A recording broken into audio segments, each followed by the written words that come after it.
¿Qué tal, compañeros? Bienvenidos a un nuevo video del curso de máquinas eléctricas estáticas. Esta vez resolveremos un pequeño problema del tema de circuitos magnéticos. Nos dice acá que tenemos un conductor de cobre de sección circular y forma una bobina. Además, esta bobina se instala en la columna central del núcleo ferromagnético mostrado en la figura.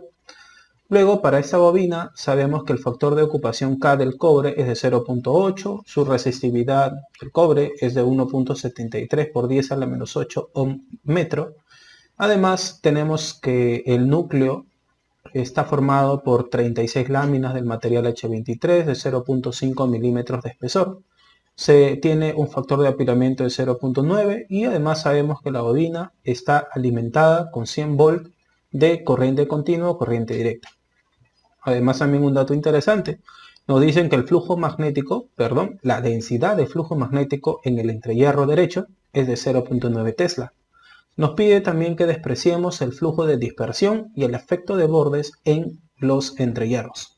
Nos pide calcular la intensidad de campo magnético en el ramal de la derecha, la diferencia de potencial magnético que existe entre los puntos X y Y del circuito magnético mostrado, la densidad de campo magnético en el ramal A y a la vez también la intensidad de campo magnético en el mismo ramal, el volumen del cobre, la longitud media de la espira de la bobina, el número de espiras de la bobina y la intensidad de corriente que circula por esta. Para comenzar la solución vamos en primer lugar a ordenar los datos que nos están dando. Para ello decimos datos principales. Entre los datos principales tenemos que ubicar los datos del cobre, ¿cierto? Con respecto al dato del cobre, sabemos que va a haber un factor de ocupación de 0.8 por aquí, en el caso de la bobina, ¿no? Del diseño de la bobina. Luego por acá tenemos la resistividad del cobre, que sería de 1,73 por 10 a la menos 8 ohm metro. Luego tenemos acá datos del núcleo ferromagnético, entonces digo núcleo, perfecto. Este núcleo ferromagnético está formado por láminas del material H23 de 0.5 milímetros de espesor. Entonces justamente ahí están los datos, ¿no? Número de láminas. ¿Cuántas láminas hay? Nos dice que son 36 láminas. Luego tenemos un espesor de 0.5 milímetros, entonces le pongo T igual a 0.5 milímetros. Y por último tenemos un factor de apilamiento, digo FA, de 0.9. Bien. Luego nos está pidiendo calcular en primer lugar la intensidad de campo magnético en el ramal C. No les voy a llamar ramal C, ni ramal A, ni ramal B. Me gusta mucho más manejarlo como 1, 2 y 3. Así que lo llamaremos ramal 1, ramal 2 y ramal 3. ¿De acuerdo? De esa manera vamos a manejar en la solución de nuestro problema. Luego de los datos principales tenemos que hacer un esbozo de nuestro circuito magnético. Para ello nos damos cuenta en la figura que está compuesto de material. Además hay entrehierros, entrehierro 1, entrehierro 2, tanto en el ramal 1 como en el ramal 3. Y en la rama central, que sería el ramal 2, no hay entrehierro. Sin embargo, hay material y además hay una fuerza magnetomotriz, ¿cierto? Gracias a que tenemos la bobina. Vamos a empezar esbozando nuestro pequeño circuito por este lado derecho. Bien, ya tenemos diseñado nuestro pequeño circuito. Vamos a completar las reluctancias que tenemos. En el lado izquierdo, en el ramal 1, tenemos la reluctancia del mismo material. Por ende le pondré RM1. La reluctancia debido al entrehierro, que será entonces RG1. En la rama central, la fuerza magnetomotriz. La pondremos por el lado izquierdo. Fuerza magnetomotriz. Y además la reluctancia debido al material en el ramal 2. Lado derecho, la reluctancia debido al material, ramal 3, y la reluctancia debido al entrehierro número 2. ¿De acuerdo? Bien, esto sería nuestro pequeño circuito. Ahora vamos a brindarle sentido a nuestros flujos. Asumimos que existe un flujo magnético por aquí, que sería pues un flujo que atraviesa el ramal 2. A la vez, en este nodo se va a compartir tanto a la izquierda como a la derecha. Cabe resaltar que no sabemos si esas serán las direcciones o las orientaciones en sí de nuestros flujos, pero hay que suponerlo. Ustedes ya saben que en algún caso si les sale negativo algo, significa que irá en el sentido opuesto. Este será el flujo magnético 1 que atraviesa el ramal 1 y el flujo magnético 3 que atraviesa el ramal 3. Perfecto. Cabe resaltar que debemos de tener en cuenta que justamente por la ley de nodos, el flujo magnético que atraviesa el ramal 2 va a ser igual a la suma del flujo magnético que atraviesa el ramal 1 como el que atraviesa el ramal 3. Bien, continuando con la solución, vamos a encontrar las longitudes medias de nuestros ramales. Para ello procedemos con la identificación. Además, hay que notar algo interesante, que justamente las secciones van a ser idénticas para cada uno de estos ramales, debido a que esta longitud es 10, esta otra también es 10, por acá abajo es 10, y así sucesivamente. El ancho siempre va a ser igual a 10. Y eso estaría permitiendo que las secciones o las áreas de las secciones sean idénticas para los tres ramales. Identificamos primero para el ramal número 1, que se encuentra en el lado izquierdo. Procedemos por aquí, luego vamos por el lado derecho. Listo. Ahora identificamos para el ramal número 2, que sería el centro, directo, no hay entrehierro. Y ahora para el ramal 3, sería para la derecha, bajamos, entrehierro, bajamos, izquierda. Perfecto, ya está correctamente identificado. Una vez que lo tenemos identificado, procedemos a el cálculo de estas longitudes, ¿no? Decimos, la longitud M1, que sería la longitud del material en el ramal número 1, tenemos la longitud del material en el ramal 2 y la longitud del material en el ramal 3. De manera rápida en el ramal 1 será, miren, acá hay un 5, por acá abajo también hay un 5, hay 10, por acá hay un 5, por acá también hay un 5, tenemos otro 10, entonces tenemos 10 más 10, luego acá hay 40, 40 por acá, y todo esto de acá sería 80. Pero acá hay otro 5, acá hay otro 5 también, sería otro 10 más. Se dan cuenta que hay un 10, otro 10 y un tercer 10. Hay 3 veces 10, hay 2 veces 40, una vez 80 y al final le tenemos que restar esa longitud del entrehierro, ¿no? Que se encuentra en el ramal número 1. Perfecto. Una vez habiendo identificado todo ello, procedemos con el cálculo. Entonces la longitud LM1 sería 10 multiplicado por 3 más 40 multiplicado por 2 más el 80 y al final restamos la longitud del entrehierro que simplemente es 1 milímetro. Eso nos da como resultado 189 milímetros. Hay que ubicar estos valores en metro, sistema internacional, entonces lo dejo como 0.189 metros. Bien, en la longitud del ramal 2 está directo, sería 5 por acá, 5 por abajo, ¿cierto? Ya tendríamos 10. Estamos en el medio, 5, 5. Luego todo esto de acá que es 80. Sería 80 más 5 sería 90, ¿cierto? El cálculo es directo, entonces ubicamos acá 90 milímetros. Pero en metros sería 0.09 metros. En el ramal 3 es prácticamente lo mismo que el ramal 1. Lo único que cambia es la longitud del entrehierro y este que era 40 ahora es 60. Entonces vamos a realizar esos cambios. Sería acá 10 por 3, en vez de 40 ahora es 60. En vez de 80, bueno, sigue siendo 80. Ahora la longitud del entrehierro cambia, ya no es 1, sino 1.2. Realizando el cálculo respectivo nos sale 228.8 milímetros. Sin embargo, necesitamos que esté todo en el sistema internacional, en metros. Por ende, sería 0.2288 metros. Correcto, tenemos las longitudes. Una vez que tenemos las longitudes, ¿qué es lo que deberíamos empezar a calcular? Las áreas de las secciones transversales. Para ello tenemos que tener en cuenta muy en clara nuestra parte teórica, ¿no? Vamos a realizar un pequeño bosquejo y en este bosquejo nos damos cuenta que el ancho ya está definido, que es de 10 milímetros en todas las secciones. Sin embargo, esta profundidad aún no la tenemos definida. La pregunta es, ¿la podemos calcular? ¿Es de dato? ¿Sí o no? En realidad no lo tenemos de dato, sin embargo sí lo podemos calcular, que tenemos 36 láminas, el espesor es de 0.5 milímetros y el factor de apilamiento de 0.9. Aquí muchas veces los alumnos se confunden justamente por el factor de apilamiento, así que hay que tener esto en claro.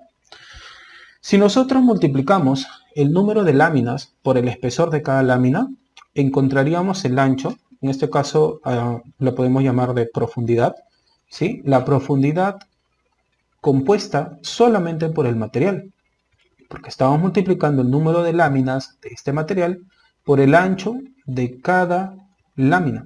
Tendríamos la profundidad total debido solamente al material, también conocida como profundidad efectiva.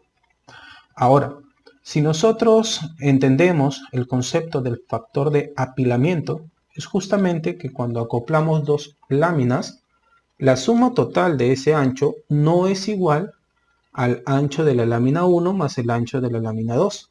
Va a haber siempre un pequeño espacio entre esas dos láminas, lo cual va a permitir que el ancho total sea mayor a la suma de los anchos parciales. Y justamente por ello nace este factor llamado factor de apilamiento.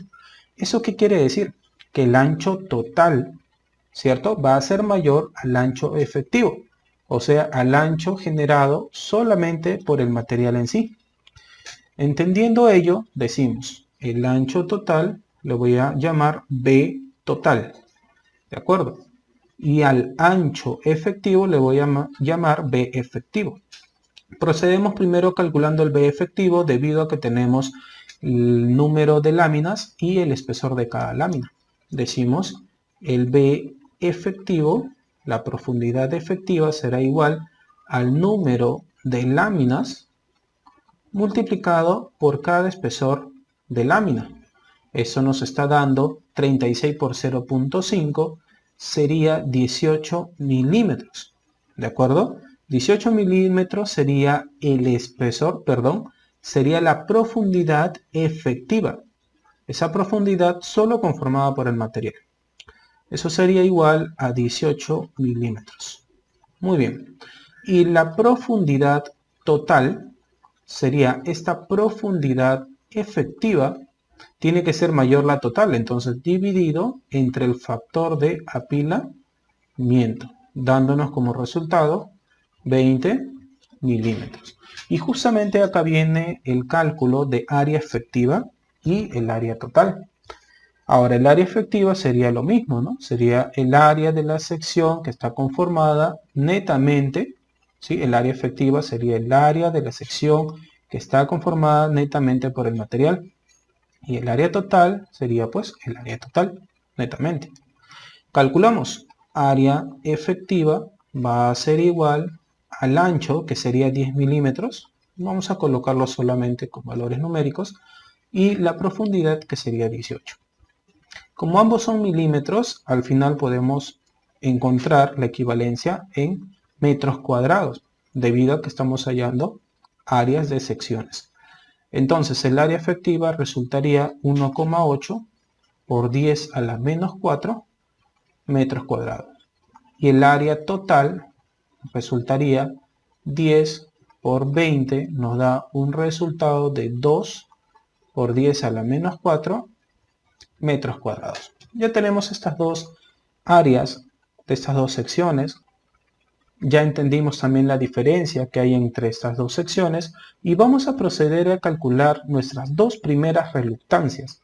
En este caso, ¿qué reluctancias podríamos encontrar? ¿La reluctancia de los materiales o las reluctancias entre los entrehierros? La respuesta es rápida. Sería la reluctancia entre los entrehierros debido a que vamos a usar la permeabilidad magnética en el aire o vacío, que es un dato que nosotros ya lo tenemos, ya lo manejamos. Bien, bajamos un poquito y decimos por acá, procedemos con el cálculo de reluctancias. ¿De acuerdo? Pero reluctancias ¿en dónde? En los entrehierros. Perfecto. Calculamos la reluctancia en el entrehierro 1 y la reluctancia por acá en el entrehierro 2. Recordemos que el cálculo de las reluctancias es la longitud, en este caso del entrehierro 1, partido entre la permeabilidad magnética, en este caso como es un entrehierro, asumimos aire vacío, multiplicado por el área. En el caso de la reluctancia del entrehierro vamos a usar el área total, y en el caso de las reluctancias del material, el área efectiva o el área del material también lo podemos llamar. Ponemos por acá área total. En el entrehierro 2, la reluctancia para el entrehierro 2 sería lo mismo, lo único que va a cambiar es la longitud del entrehierro 2. Entonces, mejor decimos, calculamos primero la reluctancia en el entrehierro 1 y luego, por equivalencia, decimos multiplicado por la longitud del entrehierro 2 y partido entre la longitud del entrehierro 1. Muy bien, realizamos el cálculo, longitud del entrehierro 1, recordemos que es 1 milímetro, lo tenemos por ahí. 1 milímetro sería 10 a la menos 3 metros, partido entre el mu sub 0, que es muy famoso, el 4 veces pi, por 10 a la menos 7. Multiplicamos el área de la sección, en este caso área total, 2 por 10 a la menos 4. Multiplicamos, dividimos y tenemos el valor de la reluctancia en el entrehierro 1, que nos sale un valor de 3.978.000.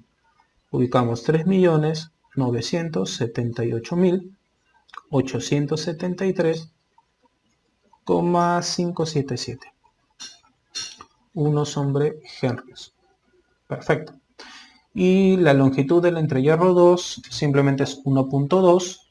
Al final resulta ser el anterior valor de RG1 por 1.2 entre 1.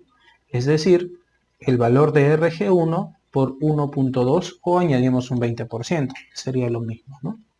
Saldría 4.774.648. 293 por aquí, 1 sobre Henrios. Perfecto, ya tenemos estas dos reluctancias. Momentáneamente no las vamos a usar, sin embargo, las hemos calculado debido a que ya tenemos todo. Tenemos las longitudes y tenemos las áreas, entonces es de inmediato el cálculo de las reluctancias. Luego de esto vamos a encontrar nosotros ya la primera respuesta, que sería la intensidad de campo magnético en el ramal 3. Recuerden que le estamos llamando, en vez de C, le estamos llamando 3.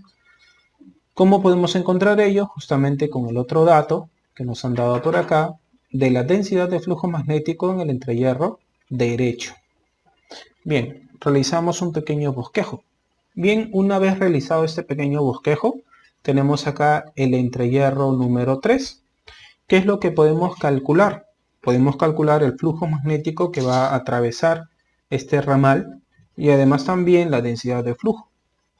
Además de haber calculado la densidad de flujo, apoyándonos justamente con la curva de magnetización del material, podemos encontrar la intensidad de campo magnético. Bien, como dato nosotros tenemos que la densidad de flujo, vamos por acá arriba, la densidad de flujo magnético en el entrehierro es de 0.9 Tesla. Entonces, la densidad de flujo en el entrehierro G3 va a ser igual a 0.9 Tesla. Bien, pero además podemos decir el flujo magnético en el entrehierro, el flujo magnético en el ramal 3, eso es general, va a ser igual. Podemos hablar con respecto al material o con respecto al entrehierro. Vamos a dar las dos equivalencias. Sería el flujo, la densidad de flujo magnético del material en el ramal 3 multiplicado por el área que le corresponde. Con respecto al material, pues será el área del material 3, que puede ser pues el área efectiva, ¿no? lo mismo. Con respecto al entrehierro, sería la densidad de flujo en el entrehierro 2 multiplicado por el área total, ¿cierto? Ahí está. Vamos a calcular entonces el flujo magnético 3, debido a que tenemos como dato la densidad de flujo magnético en el entrehierro 2 y ya hemos calculado el área total. Por ende decimos, el flujo magnético en el ramal 3 va a ser igual a ese 0.9 Tesla multiplicado por el área total, que ya lo calculamos, y es más, se encuentra aquí en la parte superior, que es de 2 por 10 a la menos 4 metros cuadrados. Bien, resultado de esta multiplicación sería 1,8 por 10 a la menos 4 Weber. Bien, ya tenemos el flujo magnético 3. Vamos a señalarlo de todas maneras porque es un dato que vamos a usar luego. Nos pide la intensidad de campo magnético en el ramal C o en el ramal 3. Para calcular la intensidad, bueno, para encontrar la intensidad, el valor de la intensidad de campo, necesitamos calcular previamente la densidad de flujo en ese ramal. Para ello usamos esta equivalencia, debido a que también tenemos como dato, bueno, hemos calculado en realidad el área del material justamente en el ramal 3. Podemos calcular la densidad de flujo magnético en dicho ramal. Decimos, la densidad del flujo magnético en el ramal 3 va a ser igual al flujo magnético 3, que es este producto, ya sabemos cuánto vale, 1,8 por 10 a la menos 4 Weber, partido entre el área M3, que nos dio como resultado 1,8 por 10 a la menos 4. 1,8 por 10 a la menos 4. Y esto nos da un resultado de un Tesla. Perfecto. Como ya tenemos el valor de la densidad de flujo, ya procedemos a encontrar el valor de la intensidad de campo magnético gracias a la curva de magnetización del material. Bien, acá tenemos parte de la curva de magnetización o de emanación del material. Cabe resaltar que la curva es la más oscurita, ¿de acuerdo? Esa es la curva BH. Procedemos a encontrar el valor de la intensidad. Justamente sabemos que la densidad de flujo es de un Tesla. Así que procedemos por aquí, un Tesla. Llegamos hasta la parte de la curva, bajamos un poquito y tenemos el valor de la intensidad de campo magnético. Ahora, por simple inspección, a simple vista, nosotros podemos decir que la intensidad de campo magnético que debemos de colocar tiene un valor de 155 amper vuelta por metro.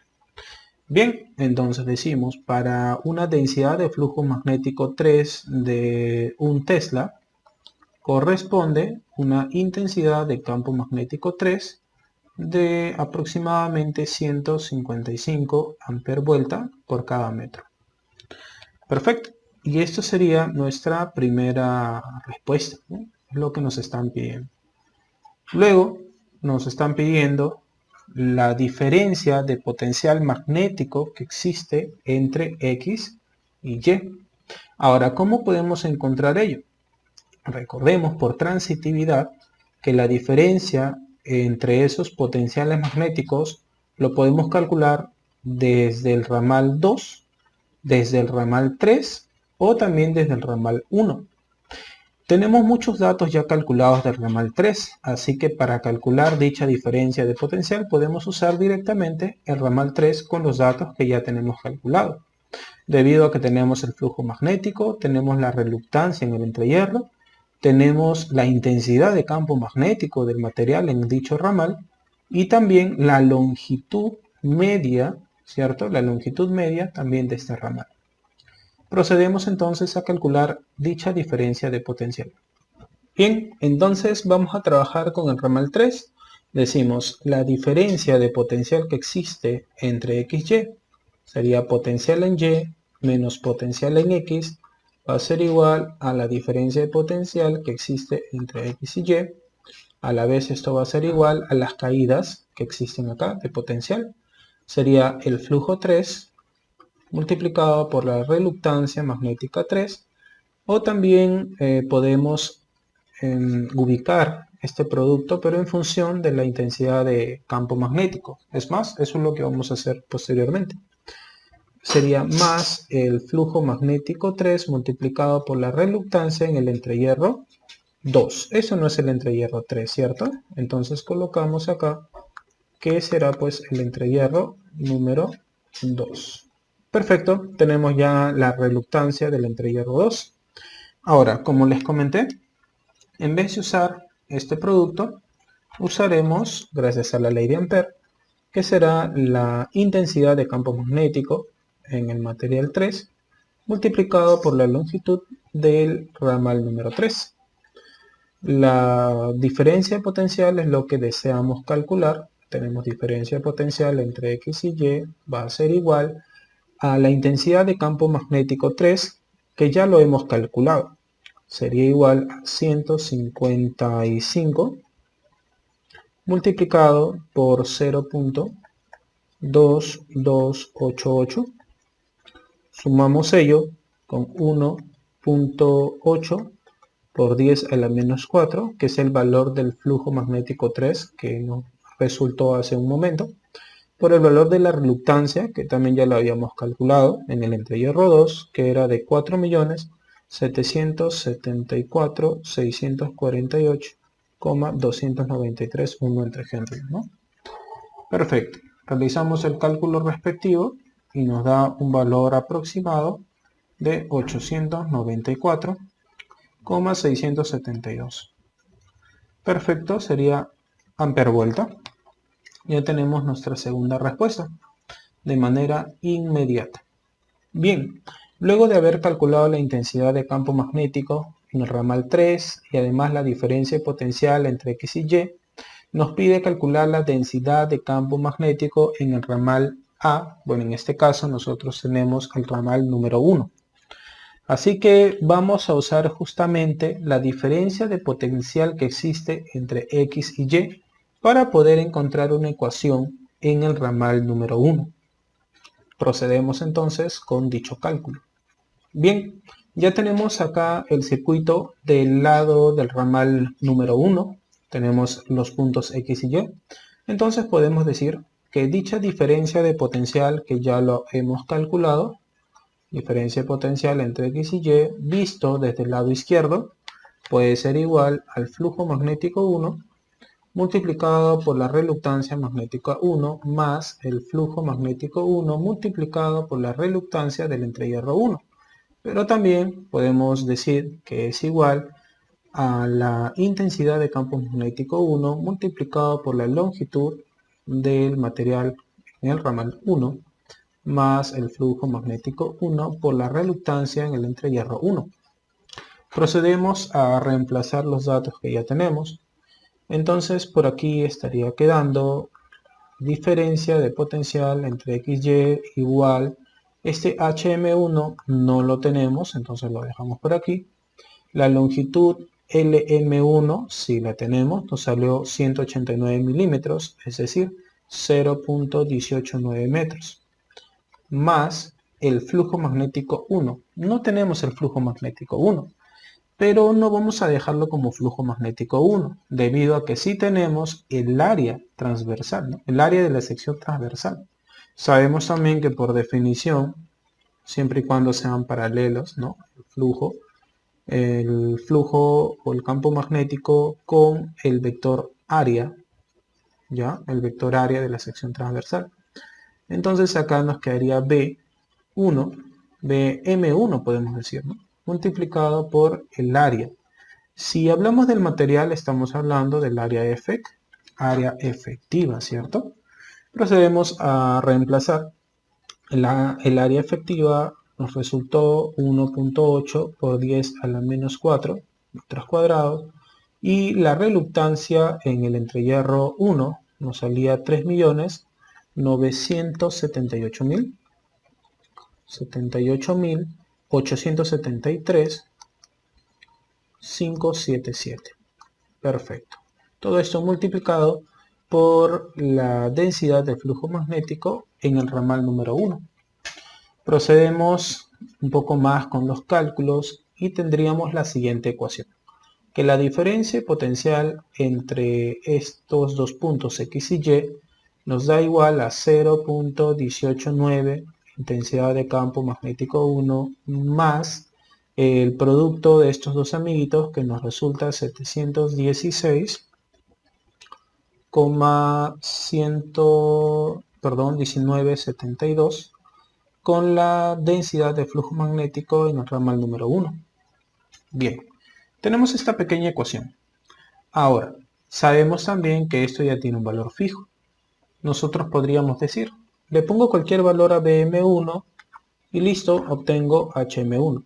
Pero si le pones otro valor, tienes otro valor de HM1. Y así sucesivamente. Puedes decir, bueno, juguemos.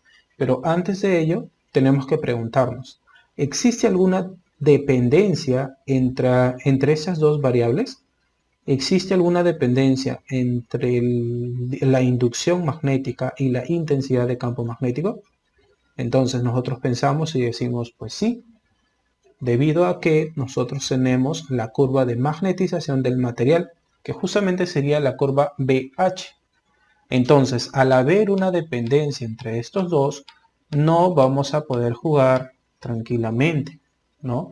Y además, al tener una dependencia, nosotros ya podríamos obtener una solución a esta ecuación. Lo ideal sería pues que tengamos, por ejemplo, una fórmula. B en función de H, ¿cierto? H por una constante más algo, digamos. Eso sería lo ideal. Pero por ahora solamente tenemos nuestra curva de magnetización. Ahora, para poder proceder con la tabulación, necesitamos también tener conocimientos básicos de los valores promedios o aproximados, ya sea de la densidad de flujo magnético o de la intensidad de campo magnético. Nosotros ya conocemos que el valor promedio de la densidad de flujo magnético puede ser pues 1.6, 1.2, 1.7, 1.8 hasta 2, ¿no? Entonces, hay que darle un valor adecuado para poder empezar con nuestra tabulación. ¿Qué pasaría si inicialmente decimos que el valor de la inducción magnética es igual a un Tesla? Y luego ir subiendo o ir bajando, dependiendo del valor que nos resulte de esta variación de potencial magnético entre estos dos puntos. Para ello he preparado ya la tabulación en Excel, la cual se va a mostrar a continuación. Bien, como pueden apreciar, hemos dado inicialmente un valor de inducción magnética de un Tesla. Luego, gracias a nuestra curva de magnetización, encontramos el valor de la intensidad de campo magnético, que es de 155. Hay que recalcar que estos valores son a simple inspección. Así que si ustedes dicen que es otro valor, no hay ningún problema. A no ser que estén diciendo que este valor es de 230 o 250. Eso ya se aleja de la realidad. ¿De acuerdo? Es por simple inspección y está basado en la curva de magnetización del material H23 0.5 milímetros de espesor. Bien, tenemos el valor de B, el valor de H, reemplazamos en nuestra fórmula, en nuestra ecuación, perdón, que tenemos por aquí, y encontramos el valor de esta diferencia de potencial magnético entre estos dos puntos, que sale 745.5 aproximadamente. Lo ponemos como un valor teórico y el valor real asumido gracias a que se encontró el valor de la inducción magnética y es más era un dato y nos resultó de 894.672 esa diferencia potencial. Tenemos un error de 16.67%. Además, justamente basándonos en nuestra curva BH, podemos decir que esta diferencia de potencial, al ser esta ecuación pues netamente creciente, ¿cierto? Decimos que es menor a la variación de potencial magnético que nosotros deseamos alcanzar. Por ende, tenemos que ir aumentando la inducción magnética. Si aumentamos la inducción, aumentamos también la intensidad. En realidad es al revés, ¿no?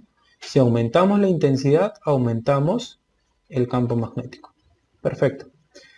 Vamos aumentando un poco, le decimos en vez de 1, 1.1, nos sale 180 el H, y ya nos estamos acercando, hay un error de 8.14%.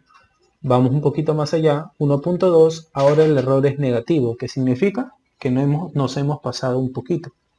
Como nos hemos pasado un poquito, pero este porcentaje es muy pequeño, entonces vamos a acercarnos mucho más al 1.2.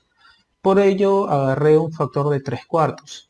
Entonces decimos ahora probando con 1.175, nos da un valor de h de 205 y nos acercamos mucho, hay un error de 1.61. Por último, entre estos dos valores ya decidí tomar el valor de 1.19, reemplazando con el valor de h, que es 215 también, nos da un porcentaje de error de 0.31%. Ahora, este será el valor que vamos a tomar. Posteriormente vamos a apreciar que por tomar este valor, ¿cierto?, van a resultar algunas situaciones muy poco particulares, pero ya poco a poco vamos a ir hablando sobre ello. Por ahora decimos que en este caso la solución de esta ecuación sería el valor de BM1 igual a 1.19 Tesla y el valor de HM1 sería de 215 amper vuelta por metro. Bien, y esto de acá es lo que nos estaban pidiendo, ¿cierto? Claro que sí. Nos decía la densidad del campo magnético en el ramal 1 y además la intensidad de campo magnético también en el ramal número 1. Luego nos están hablando con respecto al volumen del cobre, longitud media de la espira de la bobina. Entonces ya vamos a empezar a analizar la bobina en sí. No nos olvidemos de resaltar lo que acabamos de calcular, que posteriormente también lo vamos a volver a usar, ¿no? Ahora, para el análisis de la bobina, nosotros vamos a tener en cuenta que necesitamos calcular previamente la fuerza magnetomotriz. ¿Cómo calculamos la fuerza magnetomotriz? Justamente con la ley de Ampère sería el número de espiras multiplicado por la intensidad de corriente que atraviesa ese conductor, ¿cierto? O ese devanado. Ahora, ¿cómo podemos calcular ello?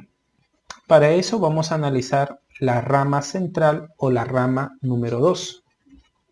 En esta rama número 2 tenemos igual X y Y, tenemos la fuerza magnetomotriz y la reluctancia del material número 2. Decimos que esta variación de potencial magnético entre X y Y va a ser igual a ¿cuánto? A la fuerza magnetomotriz menos esa caída de tensión magnética, ¿cierto? La fuerza magnetomotriz es el famoso N por I. Vamos a quitarle la caída, que sería el flujo que atraviesa por el ramal número 2, multiplicado por la reluctancia magnética en el material en el ramal número 2. Además, recordemos que el flujo número 2 era igual al flujo número 1 más el flujo número 3. ¿Ambos valores ya los hemos encontrado?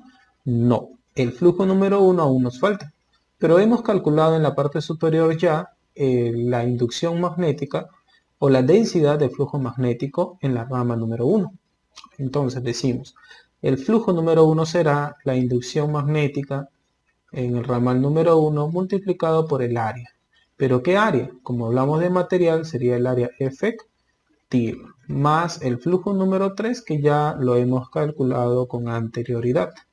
Entonces el flujo magnético que atraviesa el ramal número 2 será igual al BM1, que es 1.19, multiplicado por el área efectiva, que era 1.8 por 10 a la menos 4, más el flujo magnético 3, que también es 1.8 por 10 a la menos 4, ¿no? Weber en este caso. El flujo magnético 2 sería igual a 3.951 por 10 a la menos 4 Weber. Una vez que tenemos el flujo magnético 2, lo podemos reemplazar acá, pero no tenemos la reluctancia magnética 2. Entonces, ¿qué podemos decir?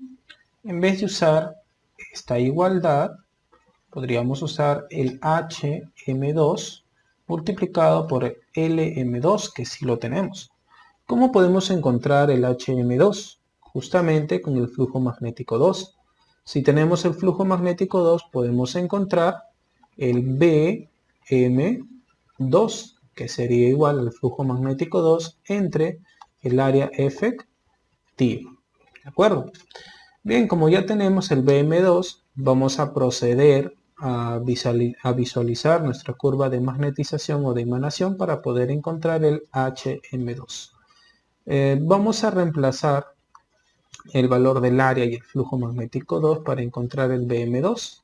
Sería 3.951 por 10 a la menos 4 partido entre el AM2, que sería el 1.8 por 10 a la menos 4. Y esto nos da un valor de 2.195.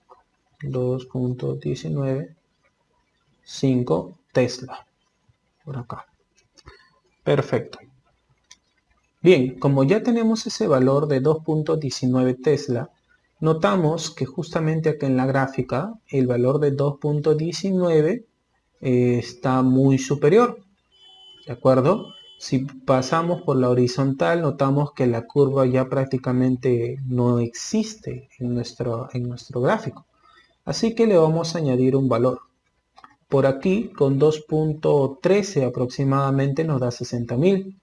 Nos ha resultado 2.19, casi 2.2. Llegaremos aproximadamente con 80.000. Entonces le vamos a dar un valor de 80.000 amper vuelta por cada metro, para poder empezar a realizar los cálculos respectivos, en este caso de la fuerza magnetomotriz. Bien, entonces decimos que el valor de HM2 va a ser igual a 80.000 amper vuelta por metro. Listo, procedemos a reemplazar. Decimos el valor de N por I será igual a esta diferencia de potencial que nos dio como resultado, vamos un poco más arriba, 894,672, ¿no? Y al final esto queda sumado, porque esto pasa al otro lado, con el producto de HM2 por LM2, que recordarán salía 90 milímetros. Por ende es igual a 0.09. Procedemos al cálculo y nos sale un valor de N por I de 8.094,672 amper vuelta. Perfecto. Este valor es importante, así que lo vamos a subrayar de color azulito y lo dejamos por acá. Una vez encontrada el valor de la fuerza magnetomotriz, procedemos a analizar nuestra bobina. Bien, tenemos acá un pequeño esbozo de nuestra bobina. Empezamos calculando el área de la sección transversal de nuestra bobina. Sabemos que este valor de aquí, esta cota, es de 10 milímetros. Estoy exagerando un poco para que pueda verse muy bien el cálculo. Esta pequeña alturita también es de 10. Esta otra horizontal también es de 10. Y esta alturita de acá, todo esto, es el doble, sería 20. Recordemos que todas las medidas se encuentran en milímetros. Ahora, para el cálculo de esta área es simple. Tenemos estos pequeños rectángulos. Pueden apreciar acá. Sería 10 por la altura también es 10. Sería un cuadradito en sí. Sería 10 elevado al cuadrado. Pero eso está dos veces, tanto en la parte superior como en la parte inferior. Entonces sería por 2 más. Ahora hay otro cuadrado, tanto a la izquierda como en la derecha. Perdón, ya no sería un cuadrado, sería un rectángulo, ¿no? De altura 20 y de base 10. Entonces sería 20 por 10, 20 por 10. Y también existen dos, tanto a la izquierda como a la derecha. Por último, podemos visualizar que hay 4 sectores circulares. Y en esos sectores circulares, con un angulito 90 grados hexagesimales cada uno, en realidad estarían completando todo un círculo completo de radio 10. Así que será pi por el radio al cuadrado, que sería 10 elevado al cuadrado. Perfecto. Realizamos el cálculo y este valor nos resulta 914,15926 por 10 a a la menos 6 metros cuadrados. Para el cálculo del volumen debemos de usar lo siguiente. Tenemos este otro pequeño gráfico que lo hemos sacado de la figura inicialmente dada en nuestro problema, y la altura de nuestra bobina es de 20 milímetros. Ya tenemos el área de la sección, tenemos la altura, podemos encontrar el volumen, ¿cierto? El volumen total de nuestra bobina, que sería igual el área de la sección multiplicado por esta alturita h, que sería simplemente 20, ¿no? Entonces tenemos AS multiplicado por 20 milímetros, que sería 20 por 10 a la menos 3, dándonos como resultado 1,82 por 10 a la menos 5 metros cúbicos. Perfecto, tenemos el volumen total. Sin embargo, recordemos que hay un factor K que es igual a 0.8, que es el factor de ocupación, en este caso del material cobre. Al igual que en las láminas de nuestro material H23, para formar nuestro núcleo ferromagnético había un factor de apilamiento. Entonces este factor de ocupación es muy parecido, pero en este caso es en función a las áreas, ¿no? Decimos entonces por acá, el volumen total es esto de acá, pero el volumen ocupado por el cobre ha de ser menor debido a que hay un factor de ocupación del cobre. Decimos, el volumen del cobre será igual al volumen total calculado por ese factor de ocupación. Listo, entonces aquí nosotros podemos obtener el valor del volumen ocupado netamente por el material cobre, resultando un valor de 1,46265 por 10 a la menos 5 metros cúbicos. Perfecto. Además, nosotros sabemos que la bobina está formada por hilos de cobre, ¿cierto? Entonces, cada hilo de cobre va a tener una sección circular. Como dato inicial también nos dijeron ello. Entonces, por aquí decimos que esto de acá será un A del cobre, ¿de acuerdo? Como es una sección en sí, mejor le vamos a poner S del cobre, ¿de acuerdo? Y tenemos una longitud por aquí. Esta será la longitud del cobre. Y justamente acá va a entrar a tallar la longitud media del cobre. ¿Cuánto es la longitud media del cobre? La longitud media del cobre estaría dada justamente por estas líneas punteadas, esta línea punteada rojita, ¿de acuerdo? Que justamente está en la mitad de todo nuestra bobina, ¿no? ¿Podemos calcularla? Claro que sí. Según el gráfico decimos, por acá, la longitud media del cobre. Ojo, que la longitud media del cobre no es la longitud del cobre. Es la longitud media nada más.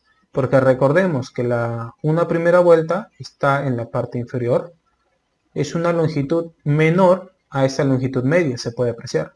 Y la última vuelta en la sección transversal, hablando de la sección transversal, sería esta otra que estoy marcando por acá aproximadamente. Y es mayor a esta longitud media. Entonces vamos a encontrar el promedio. ¿De acuerdo?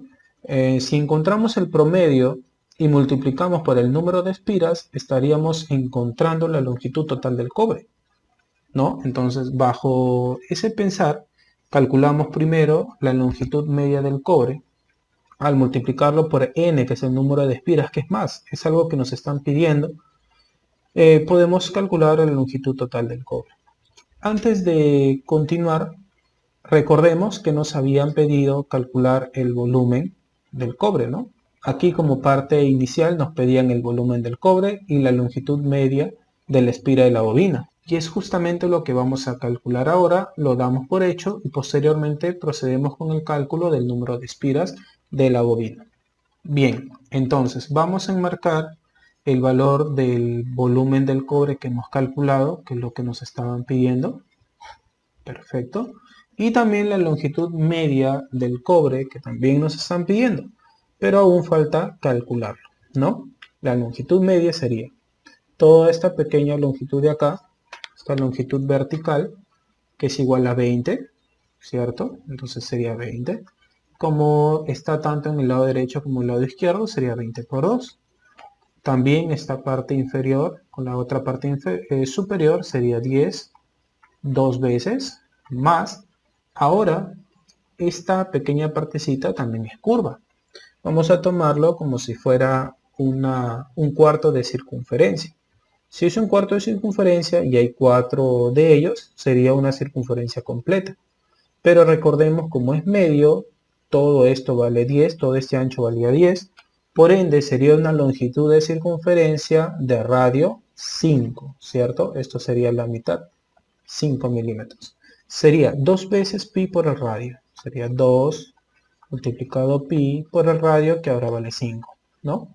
Aquí ya estaríamos obteniendo el valor de la longitud media del cobre en esta sección de bobina, dándonos como un resultado final de 91.416 milímetros. Vamos a ubicar este valor, pero en metros, sería de 0.0914116 metros. Y eso es un valor también que nos estaban pidiendo, ¿no?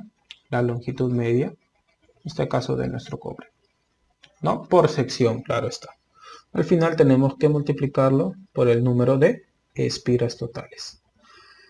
Bien, procedemos a calcular también el número de espiras. Ahora, ¿cómo podemos calcular el número de espiras? Recordemos que podemos encontrar ese valor si es que tuviéramos la longitud del cobre. ¿Ya? La longitud total. Pero no tenemos la longitud total. Tenemos la sección transversal del cobre, tampoco. Pero sí sabemos que nuestra bobina está siendo alimentada por 100 volt de corriente continua o corriente directa, como ya lo mencionamos como datos iniciales, ¿no? Además también tenemos propiedades del cobre, como sería su resistividad eléctrica, ¿cierto? Entonces, en base a estos valores que tenemos, podemos establecer algunas ecuaciones para posteriormente calcular tanto el número de espiras como la intensidad de corriente eléctrica.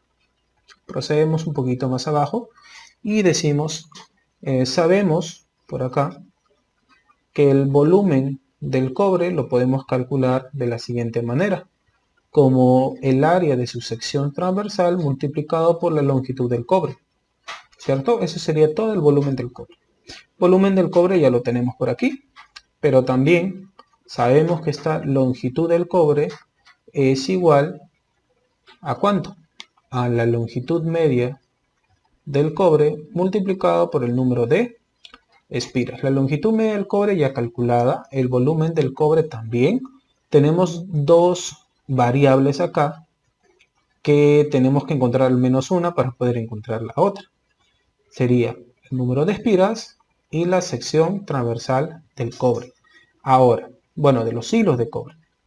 Pero tenemos algo interesante, porque la sección transversal, ¿sí? El área de la sección transversal de los hilos de cobre, justamente viene dado en una formulita de la resistencia eléctrica. Ahora, ¿cómo calculamos una resistencia eléctrica según ley de Ohm? Sencillo, decimos, la resistencia eléctrica se va a calcular como esa diferencia de potencial que existía, ¿cierto?, entre estos dos bornes de la bobina, partido entre el valor de la intensidad de corriente que atraviesan los hilos, bueno, el hilo de cobre en realidad. Esto va a ser igual a ¿cuánto? A la resistividad eléctrica del material, del cobre, multiplicado por la longitud del cobre, partido entre el área de la sección transversal del cobre. Podemos despejar entonces por acá el área de la sección transversal del cobre, que sería igual a la resistividad eléctrica multiplicado por la intensidad de corriente por la longitud del cobre. Esto quedaría el N, que sería el número de espiras, por la intensidad de corriente eléctrica multiplicado por la longitud media del cobre. Perfecto. Dividido al final entre esa diferencia de potencial. Recordemos que este valor de N por I, que sería la fuerza magnetomotriz, ya lo hemos calculado con anterioridad y salía 8094.672 procedemos a reemplazar entonces ello para calcular el área de la sección transversal. Eso sería la resistividad de 1,73 por 10 a la menos 8 por el valor de la fuerza magnetomotriz, que sería 8094,672, por la longitud media del cobre, ya lo tenemos en la parte superior, 0.091416. Todo esto dividido entre esa diferencia de potencial, que como dato es 100 volts.